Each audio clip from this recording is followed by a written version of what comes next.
मान्यवर, मणिपुर में जो हिंसक घटनाएं हुई है वो क्यों हुई है, क्या स्थिति है और इससे निपटने के लिए हमने क्या कुछ किया है, इसकी डिटेल बात मैं अभी करूंगा। परंतु मैं विपक्ष की इस बात से सहमत हूं कि वहां पर हिंसा का तांडव हुआ है और इस हिंसा के तांडव से कोई सहमत नहीं हो सकता मान्यवर, हम भी सहमत नहीं हैं, उनसे ज़्यादा दुख हमें है मान्यवर। परंतु ये परिस्थिति जन्य है। मैं बताना चाहता हूँ इसी घटनाओं का कोई समर्थन नहीं कर सकता। समाज के नाते हमें शर्म आई इस प्रकार की घटनाएं वहाँ हुई है, इससे कोई इनकार नहीं। परंतु ये जो घटना हुई है वो शर्मनाक है, उस घटना पर राजनीति करना इससे भी ज्यादा शर्मनाक है।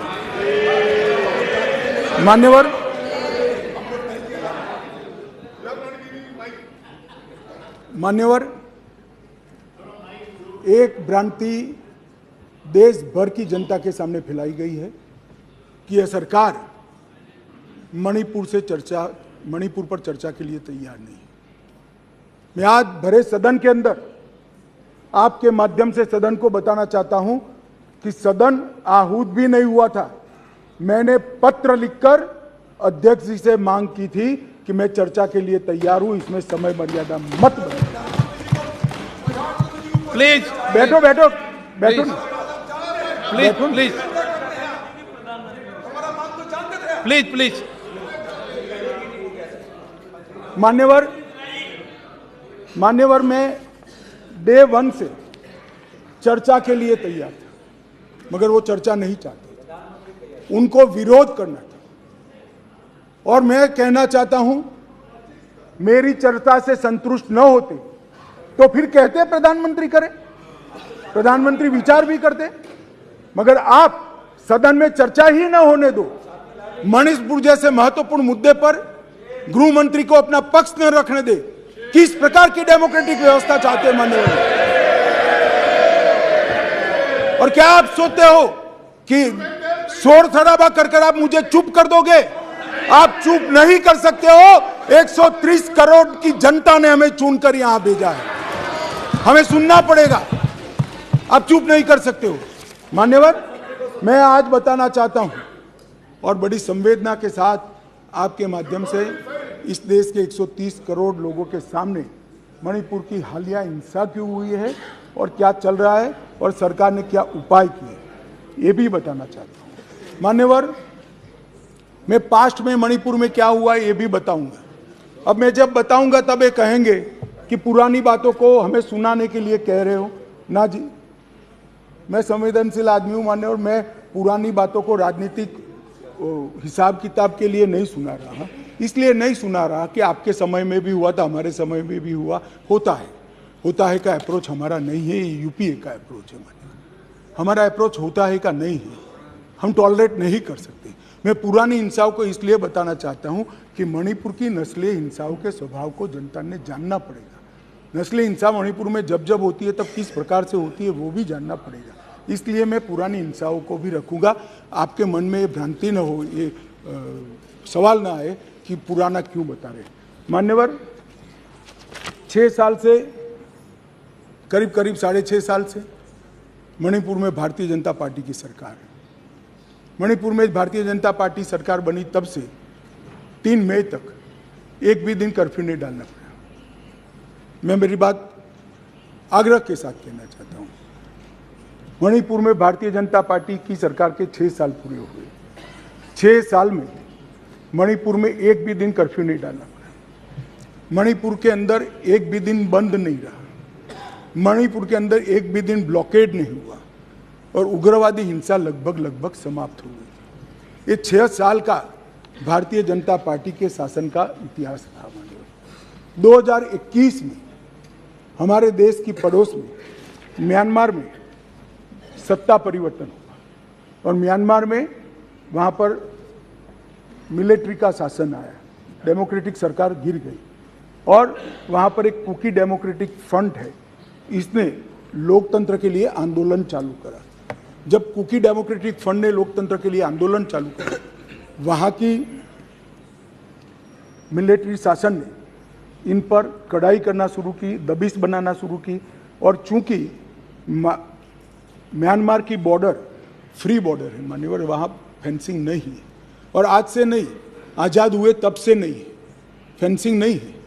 तो बहुत बड़ी मात्रा में मिजोरम और मणिपुर के अंदर कुकी भाइयों का वहाँ शरणार्थी नाते यहाँ आना शुरू हुआ। मैं इसलिए कहना चाहता हूँ मान्यवर क्योंकि उनका झगड़ा मणिपुर की मिलिट्री से था और दबिश शुरू हुई इसलिए आया। अरे म्यांमार की मिलिट्री से था और दबिश शुरू हुई इसलिए वो यहाँ पर आए। मान्यवर हजारों की संख्या में कुकीज आदिवासी भाई यहाँ आना शुरू हो गए और परिवार बसने लगे। कहाँ बसेंगे? तो जंगल में बसने लगे और एक प्रकार से मणिपुर के बाकी हिस्सों में एक असुरक्षा की भावना हुई कि हमारी जनसांख्यिकी बदल जाएगी। हमने उसको देखा। उसी वक्त मान्यवर हमने गृह मंत्रालय में 2022 में निर्णय किया कि अब ये बॉर्डर को खुला नहीं कर सकते, बॉर्डर बनानी पड़ेगी, फेंसिंग करनी पड़ेगी। हमने 10 किलोमीटर फेंसिंग पूरी कर दी है, 60 किलोमीटर का काम चालू है और 600 किलोमीटर का सर्वे चालू है। आपने 2014 तक कभी फेंसिंग नहीं की। हमने दूरंदेशी से 30 में दंगे हुए, 21 में ही फेंसिंग का काम शुरू कर दिया था। 10 किलोमीटर ट्रायल फेंसिंग बन चुकी है, 60 किलोमीटर का काम चालू है और 600 किलोमीटर का सर्वे बाकी, जिससे ये घुसपैठ को रोका जा सके। फिर एक अनरेस्ट खड़ा होने लगा क्योंकि वहाँ जनसांख्यिकी बहुत निर्णायक होती है मान्यवर। घाटी में कुकी भाई रहते हैं, पहाड़ पर ट्राइबल भाई रहते हैं, तो उनके घाटी में मतई रहते हैं और पहाड़ पर कुकी और नागा ट्राइबल भाई रहते हैं। तो एक जनसांख्यिकी के बदलाव का बड़ा दबाव रहता है कि हमारी संख्या, हम अल्पमत में आ जाएंगे। तो इसके लिए हमने लगभग जनवरी महीने से हमने वहाँ पर जितने भी शरणार्थी आए थे उनको एक परिचय पत्रक देने की शुरुआत की। उनका थंब इम्प्रेशन लिया, आई इम्प्रेशन लिया और थंब इम्प्रेशन और आई इम्प्रेशन को वोटर लिस्ट और आधार कार्ड के नेगेटिव लिस्ट में डालने का काम किया। ऐसा नहीं है मान्यवर कि यहाँ गृह मंत्रालय के कंट्रोल रूम में कोई आंख मूंद कर हुआ। 2023 में दंगा हुआ, 21 में हमने फेंसिंग चालू करी, 22 में हमने फेंसिंग चालू करी और 23 की शुरुआत में हमने थंब इम्प्रेशन और आई इम्प्रेशन लेने की शुरुआत की और उसको भारत के वोटर लिस्ट और आधार के नेगेटिव लिस्ट में डालने की। फिर भी ये जिस प्रकार से संख्या बढ़ती गई, एक असुरक्षा की भावना मतई लोगों में फैलती गई मान्यवर। ये जो वहाँ पर एक फ्री रेजिम है, नेपाल की तरह वहाँ पासपोर्ट नहीं चाहिए। अब ये मत कहना है कि हमने क्यों नहीं करा, 1968 से करा हुआ है भाई। 1968 से एक समझौता है भारत और ब्रह्मदेश की सरकारों के बीच में कि बॉर्डर के 40 किलोमीटर से जो अंदर आएगा या यहाँ से 40 किलोमीटर से आएगा उसको पासपोर्ट नहीं चाहिए। ये समझौता है, किसी को रोकना भी असंभव था। और इतने हजारों किलोमीटर की बॉर्डर में बाढ़ भी नहीं लगी थी, फेंसिंग भी नहीं थी, तो संख्या बढ़ती गई और असुरक्षा बढ़ती गई। इतने में एक अफवाह फैल गई 29 तारीख अप्रैल को कि 58 ये वसाहतें जो थी शरणार्थियों की, उसको गांव घोषित कर दिया गया। अब गांव घोषित करने की अफवाह से ही घाटी में बहुत बड़ा अनरेस्ट शुरू हुआ मान्यवर। और वो अनरेस्ट को भी हमने माइक वाली जीपे चलाई, बताया गया कि भाई कोई गांव घोषित नहीं हुआ है, मगर अफवाहें जब फैलती है तब फैलती है अविश्वास का वातावरण। और घोषित जंगल गांव घोषित किया, जंगल गांव घोषित कर जो वसाहतें थी उसको, तो उनको लगा है परमानेंट अब यही बस जाएंगे, तो एक अनरेस्ट खड़ा हुआ। उसके बाद में आग में तेल डालने का काम हाईकोर्ट मणिपुर के अप्रैल महीने में आए हुए एक फैसले ने कहा, जिसने सालों से पड़ी हुई एक लंबित पिटीशन को अचानक चलाया। अचानक चलाकर ना भारत सरकार के ट्राइबल आयोग को शपथ पत्र लिया, ना भारत सरकार के ट्राइबल डिपार्टमेंट का लिया, ना भारत सरकार के गृह मंत्रालय का लिया, ना मणिपुर सरकार का लिया, और अचानक ही कह दिया कि 29 अप्रैल के पहले इस मतई जाति को ट्राइबल घोषित कर दी गई। इससे पहाड़ पर बहुत बड़ा अनरेस्ट हुआ। ट्राइबलों में बड़ा अनरेस्ट हुआ कि अब मतई ट्राइबल बन जाएंगे तो हमारी नौकरी हो गई। स्पर्धा का भाव होता है और स्वाभाविक है, एक कोई कानूनी प्रक्रिया के बगैर एक ऑर्डर कर दिया गया, जिसके कारण ऊपर भी, नीचे ऑलरेडी अनरेस्ट चालू था, ऊपर भी अनरेस्ट हुआ और 3 तारीख को एक रोली के अंदर एक क्लैश हो गया माने, और क्लैश होने के बाद दंगे चालू हुए जो अब तक अशांत परिस्थिति को बनाए हुए हैं। अब इस परिस्थिति को आप वो क्यों नहीं गया, ये क्यों नहीं गया, इस तरह से आप तुलना मत करिए। ये परिस्थिति जन्य दंगे हैं मान्यवर। मैं आगे भी कहना चाहता हूँ, इसके साथ एक बहुत बड़ी बात दूसरी भी हुई है कि वहाँ मिलिट्री का शासन आने के बाद थोड़ी ढिलास आ गई है और नारकोटिक्स का भी बहुत बड़ी तस्करी म्यांमार की ओर से मणिपुर की ओर हुई है। इसके व्यापार से भी बहुत बड़ा अनरेस्ट हुआ है। मगर जो क्लिंचिंग चीज़ थी वो कोर्ट का जजमेंट थी, उसकी अंतिम तारीख 29 मई थी और इसके विरोध में एक जुलूस निकला। जुलूस में दोनों ग्रुपों के बीच में भिड़ंत हुई और देखते देखते घाटी में और पहाड़ पर दोनों जगह एक दूसरे पर हमले करना, हिंसा करना शुरू हो गया। मान्यवर, अब 2 सवाल हैं कि हिंसा शुरू करने के बाद क्या किया, मैं उस पर बाद में जाता हूँ। इतनी ही शांति से बताऊँगा, कोई जरा भी मन में, मैं कि कोई किसी चीज़ से भागना नहीं चाहता, भागना मेरा स्वभाव ही नहीं है भाई, मैं किसी भी चीज़ से भागना नहीं। मगर मणिपुर की नस्लीय हिंसाओं के इतिहास को समझना पड़ेगा। 1993 में श्री पीवी नरसिम्हा राव जी प्रधानमंत्री थे, राजकुमार दोरोन्द्र सिंह कांग्रेस के नेता मुख्यमंत्री थे और नागा कुकी संघर्ष हुआ। नागा कुकी भी नस्लीय हिंसा थी और उस वक्त 750 लोग मारे गए, 200 लोग घायल हुए, 45,000 लोग शरणार्थी थे और 1.5 साल तक ये हिंसा अविरत रूप से चलती रही। अब ये कहते हैं प्रधानमंत्री जी क्यों नहीं बोले? भाई 700 लोग मारे गए थे, 200 लोग घायल हुए, 45,000 लोग शरणार्थी बने। आपको मालूम है जवाब किसने दिया? मान्यवर, इनको मालूम है जवाब किसने दिया? MOS राजेश पायलट। और ये मुझे नहीं बोलने देते। मान्यवर, इतनी जघन्य घटना हुई, भारत सरकार से किसी ने मुलाकात की क्या था? ट्राइबल मिनिस्टर गया? ना जी। समाज कल्याण विभाग के मंत्री गए? ना जी। होम मिनिस्टर का question does not arise. MOS गए? ना जी। और ये पूछते हैं हमें कि प्रधानमंत्री क्यों नहीं गए? अरे भाई, आप जरा देखिए कि नस्लीय हिंसाओं का इतिहास, मैं पूरा बताता हूँ इतिहास, मुझे जल्दबाजी नहीं है, बड़ा महत्वपूर्ण मुद्दा है, मुझे पूरा बताना है इतिहास। संसद के अंदर विपक्ष बोलते बोलते थक गया, गृह मंत्री जवाब देने के लिए खड़े नहीं हुए, MOS ने जवाब दिया मान्यवर, और ये लोग प्रधानमंत्री जवाब दे वो मांग से पूरा पार्लियामेंट होल्ड करे हुए। मान्यवर, 1993 में दूसरी बार संघर्ष हुआ, मतई पंगल संघर्ष हुआ, 100 लोग मारे गए, वो भी 1 साल तक चला और राज्यसभा में गृह मंत्री ने जवाब दिया, बस, लोकसभा में नहीं। और ये कह रहे हैं प्रधानमंत्री जवाब दे। मुलाकात की? किसी ने नहीं की, ना गृह मंत्री ने, ना MOS ने, किसी ने नहीं की।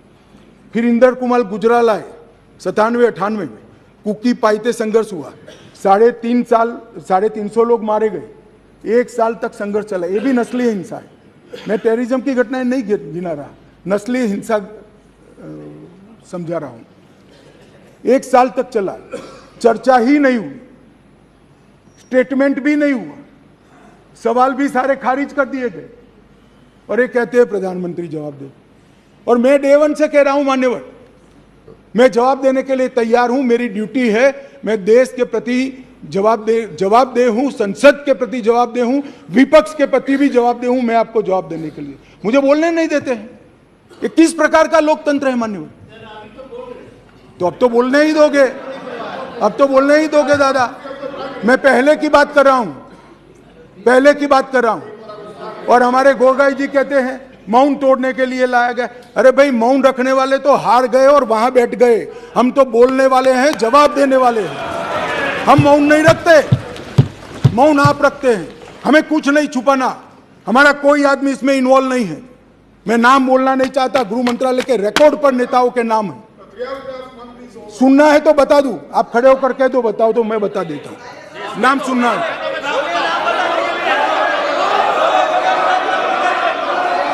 मान्यवर, बाद में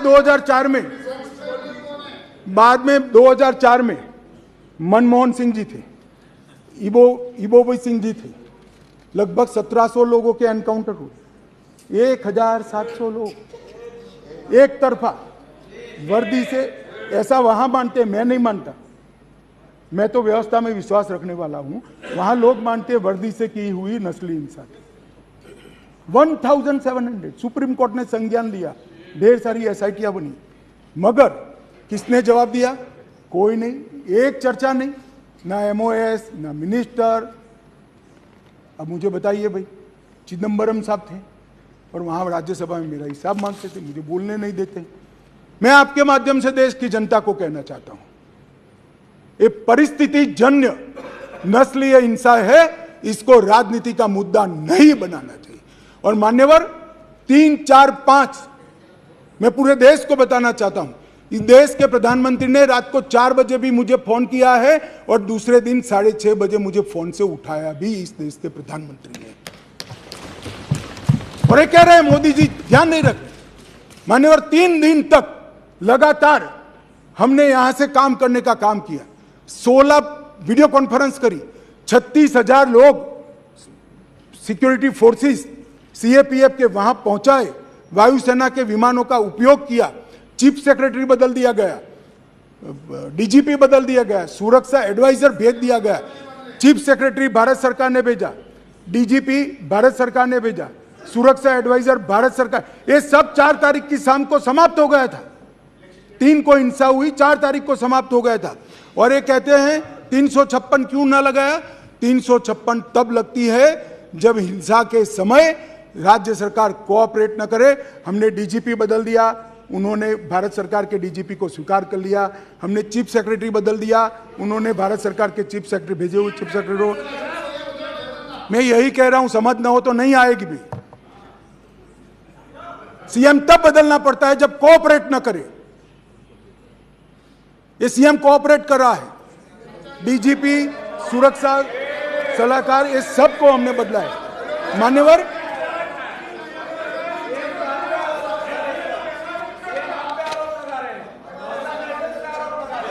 जरूर भाई बैठ जाओ यार। कृपया आप इतनी चिंता करो कि मैं आसाम पर न जाऊं। मान्यवर यूपीए के शासन में वहां नाकाबंदी की जाती थी, ब्लॉकेड लगाए जाते थे। 1 साल में 139 दिन से 30 दिन तक का ब्लॉकेड रहा, 5 साल तक ब्लॉकेड लगे और उस वक्त पेट्रोल के दाम 1200 रुपये तक पहुंचे थे। हमने 28 दिन में पूरा काम पूरा कर रेलवे को वहां पहुंचा है और अबाधित रूप से आज सप्लाई वहां पर चालू है और दामों को बढ़ने लगे, अबाधित रूप से। और इतनी कठिन परिस्थिति थी कि कुकी एरिया में मतई ड्राइवर नहीं जा सकते थे, मतई एरिया में कुकी ड्राइवर नहीं जा सकते। हम आसाम से ट्रक भी लाए, ड्राइवर भी लाए, सेना को भी लगाए और जाकर दामों को हमने कंट्रोल करने का काम किया है। मान्यवर, मैं हिंसा की भी आंकड़े देना चाहता हूं। मैं क्यों कह रहा हूं कि आप राजनीति कर रहे हो, मैं लॉजिक के साथ कह रहा हूं। मान्यवर, अब तक 152 लोग मारे गए, इसमें कोई छुपाने की जरूरत नहीं है।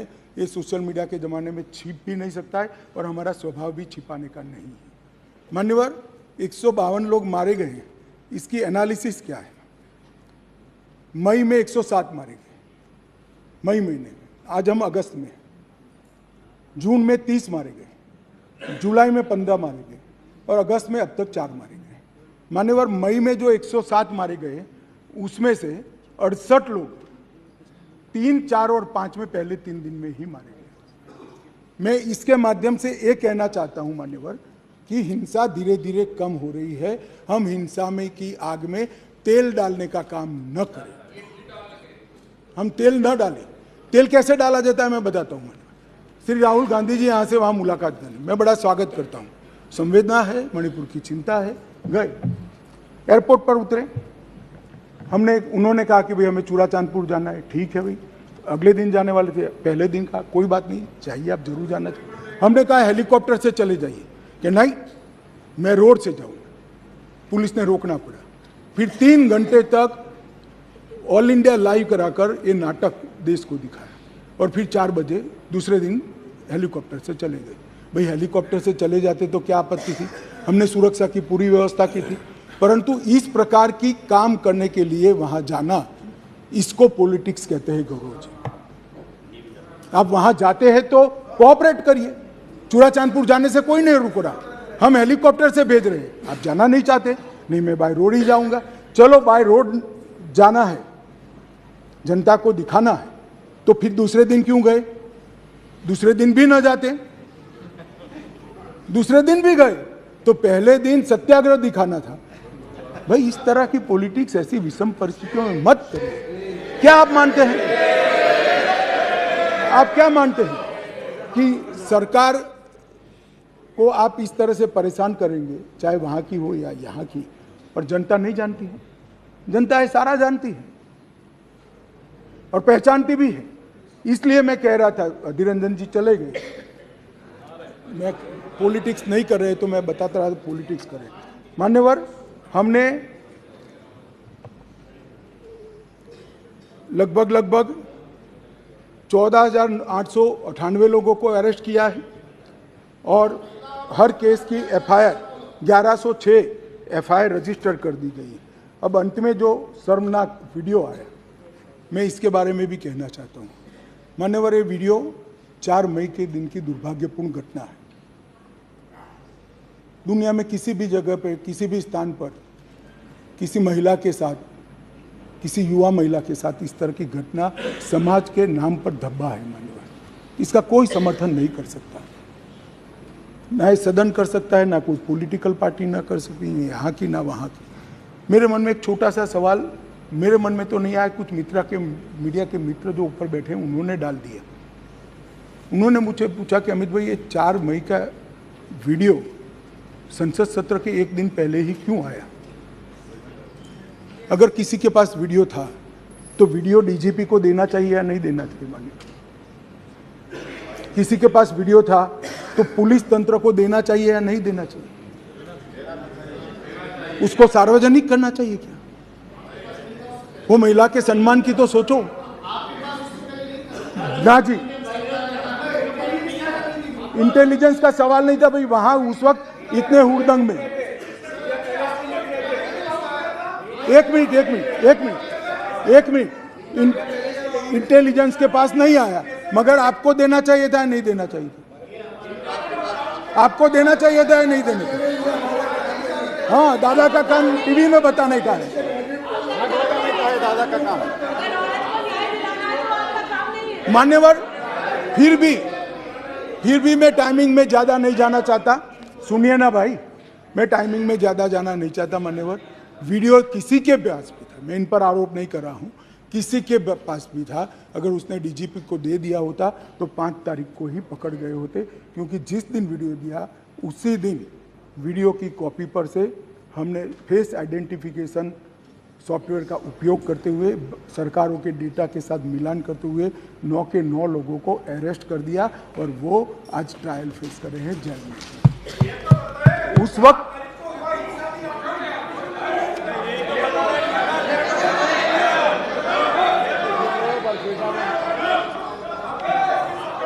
मान्यवर, मैं शांति के लिए किए गए प्रयासों को भी सदन के सदस्यों को बताना चाहता हूं।